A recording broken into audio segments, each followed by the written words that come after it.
भारत माता की, भारत माता की, छत्रपति शिवाजी महाराज की, भगवान बिरसा मुंडा की, जय श्री राम।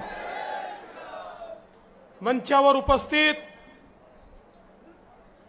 आपले लोकप्रिय आमदार भीमराव केरामजी, उमरखेडचे आमदार नामदेवराव ससाणेजी, आपले लोकप्रिय उमेदवार आणि सामान्य घरचा शेतकरी घरचा मुलगा असलेले बाबूराव कदम कोहळीकर, या ठिकाणी मंचावर उपस्थित माजी खासदार ॲडव्होकेट शिवाजी मानेजी, ॲडव्होकेट किशोर देशमुखजी, या ठिकाणी आमचे श्यामबापू भारती महाराज ज्यांनी खूप तयारी केली होती असे आमचे रामदास पाटील सुमठाणकर, सुधाकर भाऊ भोयर, डॉक्टर मोहन चव्हाण, श्री धरमसिंग राठोड आणि ज्यांचा आज जन्मदिवस आहे असे किनवटचे नगर परिषदेचे नगराध्यक्ष आनंद मच्छेवार, त्यांना मी जन्मदिनाच्या खूप खूप शुभेच्छा देतो।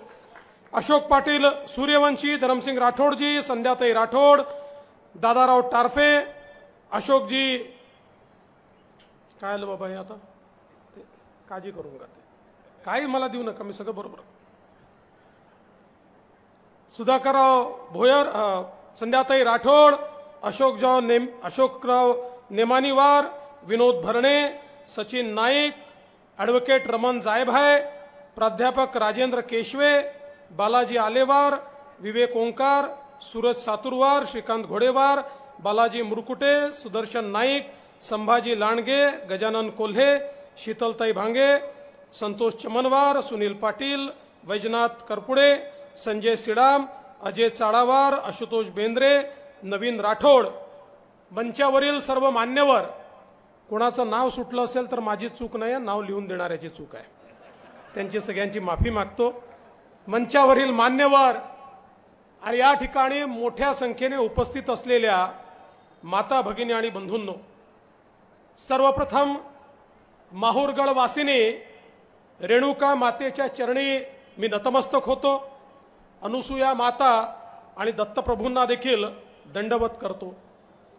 देव आणि संतांच्या वास्तव्याने पुनीत झालेल्या या भूमीत आज मोदीजींकरता मत मागायला मी आलो आहे, बाबूरावांकरता नाही। बाबूराव तर आपले आहेतच, पण बाबूरावांच्या माध्यमातून मोदीजींना मत मांडायला मी आलो आहे।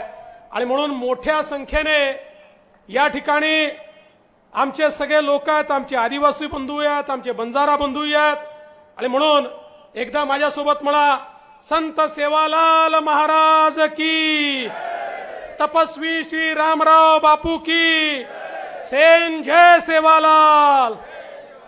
माझ्या सर्व आदिवासी बंधूंना विनंती आहे, जय जंगो, जय लिंगो, जय पेरसा पेन, जय बिरसा मुंडा, समदीर चाकोट मंतोर, इस टाइमून भी मोदी साहेबान विजयी किवाल।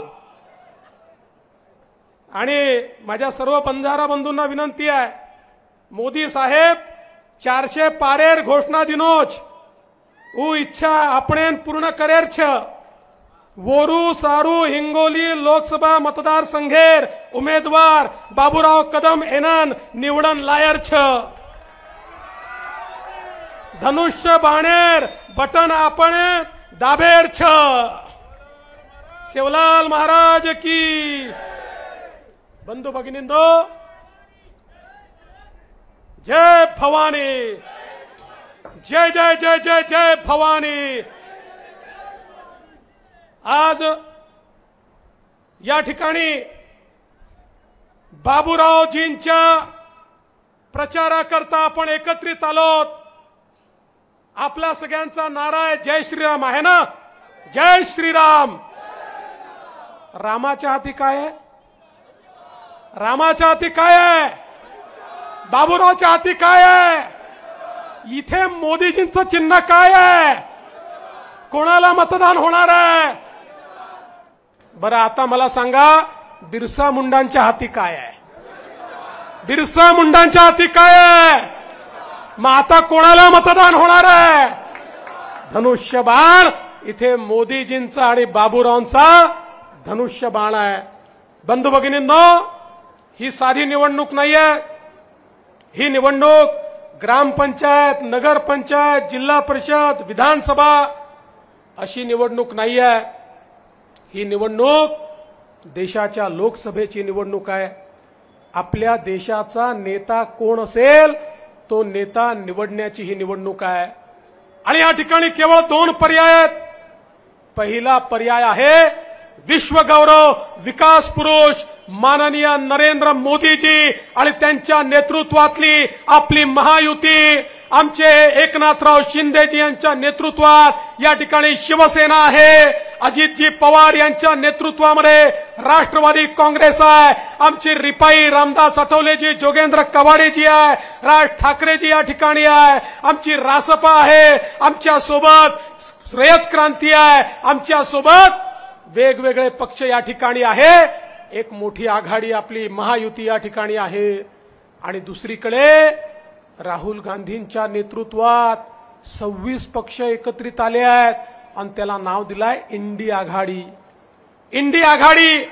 आता या 2 आघाड्या कशा आहेत? एकीकडे मोदीजींची विकासाची ट्रेन आहे. मोदीजीच्या विकासाच्या ट्रेनला मोदीजीचं इंजिन आहे. त्याच्यामध्ये वेगवेगळ्या पक्षांच्या बोग्या लागल्यात आणि आपल्या बोग्यांमध्ये दीन, दलित, गोर, गरीब, आदिवासी, शेतकरी, शेतमजूर, महिला, अल्पसंख्याक, भटके, विमुक्त, ओबीसी सगळ्यांना बसण्याची जागा आहे. सगळ्यांना आपल्या ट्रेनमध्ये बसवून मोदीजींच्या इंजिनच्या माध्यमातून आपली विकासाची ट्रेन पुढे जाणार आहे. आणि तुम्ही देखील आमच्या बाबूराव कदम कोहळीकरांची बोगी ही मोदीजीच्या ट्रेनला लावली की अख्खी हिंगोली त्याच्यामध्ये बसेल आणि विकासाच्या दिशेने पुढे जाईल. दुसरीकडे राहुल बाबा आहेत. राहुल बाबा काय, त्यांचं पण एक आघाडी आहे, इंडिया आघाडी. आणि त्यांच्या आघाडीमध्ये आमचे पवार साहेब आहेत, उद्धव ठाकरेजी आहेत. पण त्यांची आघाडी कशी आहे? त्यांच्या आघाडीत इंजिनच आहे.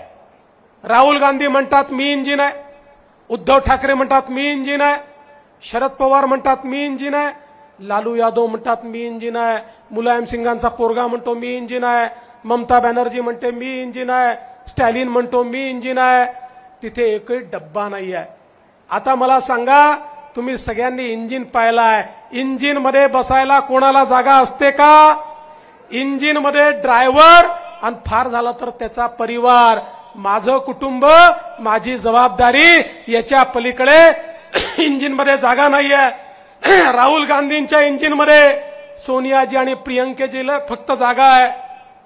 उद्धव ठाकरेंच्या इंजिन मध्ये एकनाथ शिंदेंना जागा नाहीये. फक्त त्या ठिकाणी उद्धव ठाकरेंच्या इंजिन मध्ये केवळ आदित्य ठाकरेंना जागा आहे. शरद पवारांच्या इंजिन मध्ये केवळ सुप्रिया सुळेंना जागा आहे. बंधू भगिनींनो, तुमच्या करता त्यांच्या इंजिन मध्ये जागा नाही आहे. त्यामुळे त्यांची ट्रेन कशी आहे? कोणी मुंबईकडे ओढते तर कोणी बारामतीकडे ओढते, कोणी नागपूरकडे ओढते तर कोणी सोलापूरकडे ओढते. त्यांचं इंजिन जागेहून हलतही नाही, डुलतही नाही, चालतही नाही, बोलतही नाही. अशा प्रकारची ठप्प इंडिया आघाडी. आणि त्यामुळे मी तुम्हाला विनंती करता आलो आहे, अरे किनवट असेल, हिंगोली मतदारसंघ असेल, जनसामान्यांना सोबत घेऊन पुढे जायचं आहे. गेले 10 वर्ष देशाचे प्रधानमंत्री माननीय नरेंद्र मोदीजींनी गरीब कल्याणाचा अजेंडा चालवला. आज आपण पाहू शकतो, गरीबाला मोठ्या प्रमाणात मोदीजींनी या ठिकाणी मदत केली. मोठ्या प्रमाणात गरीबाचं कल्याण आज या ठिकाणी मोदीजींच्या माध्यमातून झालेलं आपण बघितलं. आपण गेल्या 5 वर्षामध्ये 10 वर्षामध्ये या ठिकाणी बघितलं, मोदीजींनी 20 कोटी लोक जे या ठिकाणी कच्च्या घरामध्ये राहत होते, त्या 20 कोटी लोकांना पक्क घर मोदीजींनी दिलं. अगदी आपल्या हिंगोलीचा विचार केला तर इथे देखील 54,000 कुटुंब म्हणजे 2 लाख लोकांना पक्क घर हे मोदीजींनी या ठिकाणी दिलं। आपण जर बघितलं तर गेल्या 10 वर्षामध्ये मोदीजींनी 55 कोटी घरांमध्ये गॅस सिलेंडर दिलं, 50 कोटी घरात शौचालय दिलं, 60 कोटी लोक असे होते की ज्यांच्या घरच्या आया बहिणींना पिण्याच्या पाण्याकरता त्या ठिकाणी एकतर नदीवर जावं लागायचं किंवा हंडा घेऊन आपल्या विहिरीवर जावं लागायचं। माननीय मोदीजींनी या 60 कोटी लोकांच्या घरी पिण्याचं पाणी पोचवलं आणि मोठ्या प्रमाणात आमच्या महिलांना त्या ठिकाणी सुटका दिली। आज आपण बघू शकतो खऱ्या अर्थानं मोदीजींच्या नेतृत्वामध्ये आज आमच्या 50 कोटी युवांना मुद्राचं लोन मिळालं। 10 लाखापर्यंतचं लोन, कुठलंही तारण नाही, कुठलीही गॅरंटी नाही। पूर्वी जर कोणी बँकेत गेला तर बँक विचारायची तुमच्याकडे तारण ठेवायला घर किंवा जमीन आहे का, एखादा सरकारी व्यक्ती तुमचा नातेवाईक आहे का, आणि जर सांगितलं की माझ्याकडे नाही तर त्या ठिकाणी कुठल्याही प्रकारचं लोन मिळत नव्हतं। मोदीजींनी सांगितलं या सगळ्या लोकांची गॅरंटी मी घेतो, बिना तारण आणि बिना गॅरंटीचं जवळपास 50 कोटीपेक्षा जास्त लोकांना लोन मिळालं आणि त्यामध्ये 31 कोटी आमच्या माता भगिनी आहेत ज्यांना लोन मिळालं। मोदीजी म्हणतात एक महिला जर आपल्या पायावर उभी राहिली तर पूर्ण कुटुंब आपल्या पायावर उभं राहतं, आणि म्हणून मोदीजींनी 8 लाख कोटी रुपये 80 लाख बचत गट तयार केले आणि त्यांना 8 लाख कोटी रुपये या ठिकाणी दिले, आणि 8 लाख कोटी रुपयाच्या माध्यमातून आमच्या महिलांच्या हाताला काम मिळालं पाहिजे हे मोदीजींनी या ठिकाणी केलं। प्रत्येक व्यक्तीचा विचार मोदीजींनी केला। आज आमचे 12 बलुतेदार आहेत, त्यांच्याकरता मोदीजींनी योजना तयार केली आणि पारंपरिक व्यवसाय करणाऱ्या आमच्या गावगाड्यातल्या लोकांना 30,000 कोटी रुपये मोदीजींनी दिले। आमच्या आदिवासी समाजाकरता जनमन सारखी योजना मोदीजींनी आणली, 24,000 कोटी रुपये आमच्या आदिवासींच्या पाड्यांना, वाड्यांना, वस्त्यांना त्या ठिकाणी दिले। आमच्या बंजारा समाजाच्या तांड्यांना त्या ठिकाणी मोदीजींच्या माध्यमातून निधी दिला, आणि मोदीजींनी या ठिकाणी आमच्या अनुसूचित जातीचे जे लोक आहेत त्यांच्यामध्ये उद्योजक तयार झाले पाहिजे। प्रत्येक बँकेला सांगितलं तुमच्या बँकेच्या प्रत्येक ब्रँचमध्ये तुम्हाला अनुसूचित जातीच्या युवांना लोन द्यावंच लागेल, आणि ज्या बँका देणार नाही त्याचा लायसन्स रद्द होईल। आज लाखो अनुसूचित जातीचे आमचे तरुण हे पायावर उभं करण्याचं काम या ठिकाणी माननीय मोदीजींनी केलं। बंधू भगिनींनो, आमच्या सिनियर सिटीजन करता जे म्हातारे झाले आहेत, वयस्कर झाले आहेत, त्यांच्याकरता वयोश्रीची योजना आणली। कोणाला कानाचं यंत्र पाहिजे तर कानाचं यंत्र मोफत, कवळी पाहिजे तर कवळी मोफत, स्टिक पाहिजे तर स्टिक मोफत, कमोड पाहिजे तर कमोड मोफत।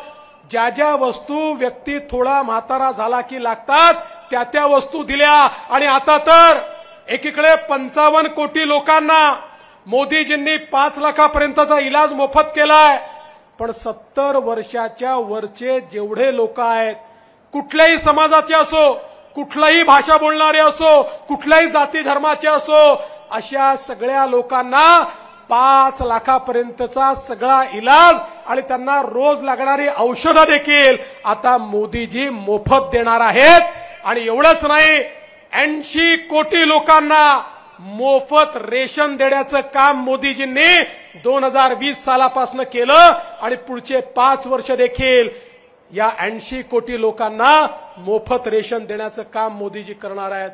मी तुम्हाला आठवण करून देऊ इच्छितो, या देशामध्ये कोरोना सारखी बिमारी आली, आपण सगळे आठवा काय परिस्थिती होती।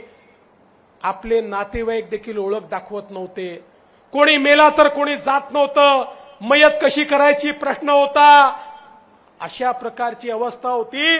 जग म्हणायचं या भारतामध्ये लोक मरून जातील, एवढा मोठा 140 कोटीचा भारत, याच्यामध्ये किमान 25-30 कोटी लोक तरी मरतील. आता भारताला कोणी वाचवू शकत नाही. पण त्या लोकांना माहिती नव्हतं या भारतामध्ये एक असा मर्द प्रधानमंत्री आहे ज्या प्रधानमंत्र्याने या ठिकाणी कोरोनाची लस तयार केली आणि 140 कोटी लोकांना 2 वेळा लस दिली.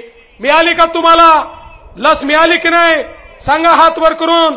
कोणाकोणाला मिळाली? प्रत्येकाला 2दा लस मिळाली. 1 नवा पैसा द्यावा लागला का?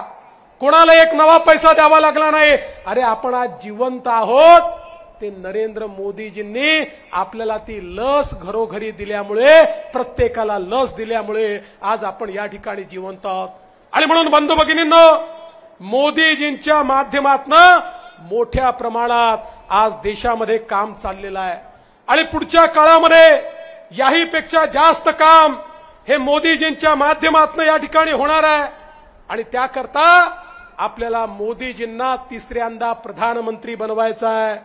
काही लोक सांगतात हे 3ऱ्यांदा प्रधानमंत्री झाले म्हणजे संविधान बदलतील. अरे नरेंद्र मोदी त्या व्यक्तीचं नाव आहे ज्यांनी सांगितलं भारतरत्न डॉक्टर बाबासाहेब आंबेडकरांचं संविधान होतं म्हणून चहा विकणारा माझ्यासारखा पोरगा आज या ठिकाणी देशाचा प्रधानमंत्री आहे. आणि मोदीजींनी सांगितलं गीता बायबल कुराणपेक्षा मला संविधान जास्त महत्वाचं आहे. आणि पहिल्यांदा ज्यावेळी मोदीजी आपण बघितलं असेल एनडीएचे नेते म्हणून निवडून आणण्याकरता त्यांना बोलवलं, पहिले त्यांनी संविधानाची पूजा केली आणि त्यानंतर एनडीएचं नेतृत्व स्वीकारलं.